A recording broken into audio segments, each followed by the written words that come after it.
Good morning, HMS 7. It's great to see you guys back here on a Friday. We want to close our week out strong with a strong Jumpstart and then a strong Friday here at HMS 7. At this time, I'd like you to quietly reflect on two things that you're looking most forward to today. What are the two things that you are looking the most forward to today that puts you in a good mood and that make you and give you that positive mindset? I'll give you 10 seconds to reflect on that.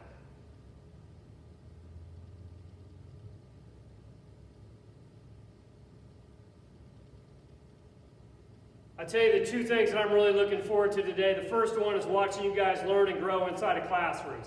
Asking questions, engaging with your teachers. I'm really looking forward to that. The second piece I'm really looking forward to is getting to interact with you guys today. I really enjoy getting to interact with you every single day. I'm looking forward to doing that. It puts me in a positive mood and in a great mindset.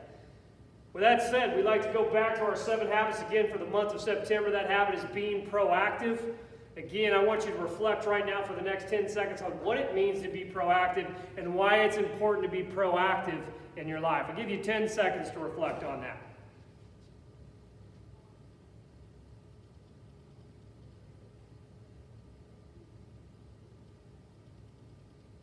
With that 10 seconds of quiet time, I'd also like you to think back to Wednesday when we talked about young Alexander Hamilton and the trials and tribulations that he went through as a young man.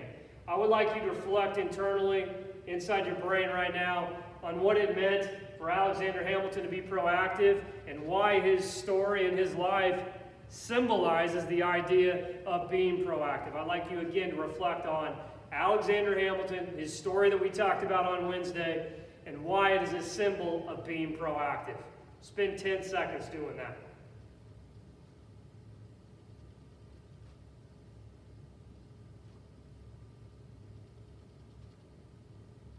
Now I would like you to turn to a table partner and talk about Alexander Hamilton and how and why his life symbolized the idea of being proactive. Go.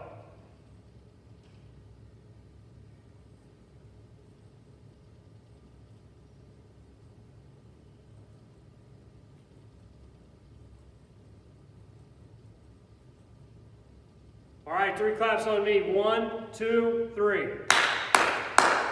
Hopefully you came up with some great ideas there. As a reminder, at the age of 12, which many of us in this building, 12 or 13 years old, again, I want you to imagine what it would be like to lose your family and to be on your own. That's what happened to Alexander Hamilton. He took a proactive approach to it. It symbolizes being proactive because instead of running away or hiding or doing whatever, he decided to get a job and continue to do school. Got a job, earned an income, eventually came to the United States of America as an immigrant, and got educated in the law profession and eventually rised up through the ranks of the Continental Army and then eventually became a politician in the United States government, one of the most significant ones in U.S. history. It was very important. Why for him to be proactive? Simply for survival. If Alexander Hamilton was not proactive, he would not have survived. It is an important skill for all of us to adopt and learn. The second half of being proactive is taking responsibility. Being proactive means you take responsibility for your actions. Again, you're in control. It's the leader inside of you. Again, if you see a piece of trash on the ground, pick it up and throw it away. Or if you drop something on the ground and you don't pick it up, don't come back with the excuse of, well, I saw other people drop it, so I dropped it too. Be a leader. Own your mistake. Take that responsibility. Throw that piece of trash away.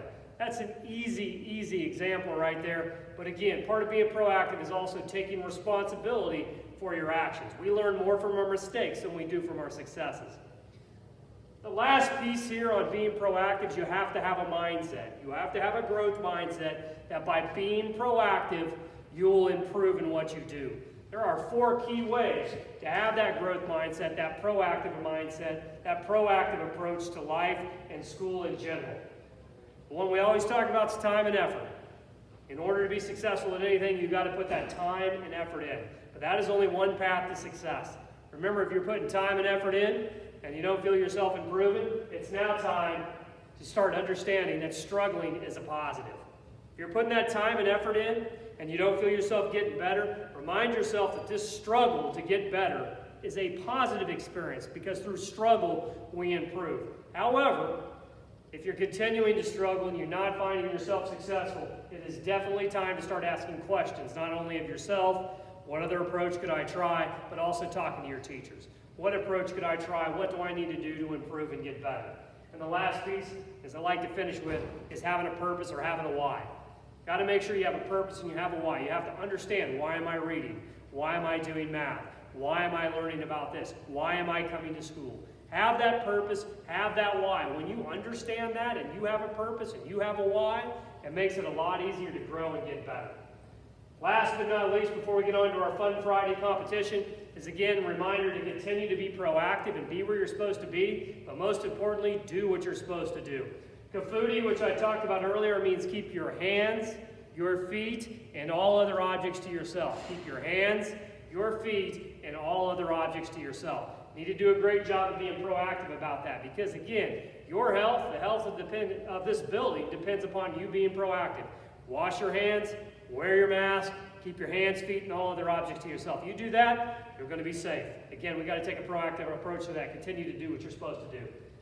Last but not least, you're going to have a special live stream of Miss Stewart taking on the world in a wall sitting contest. Actually, Miss Stewart is going to pick out a student now that she is going to defeat in a wall sitting contest. Anytime you'd like to compete against a teacher for Fun Friday, please let us know. Today you're going to watch Miss Stewart take on the world and defeat them. We love you guys. Have a great Friday.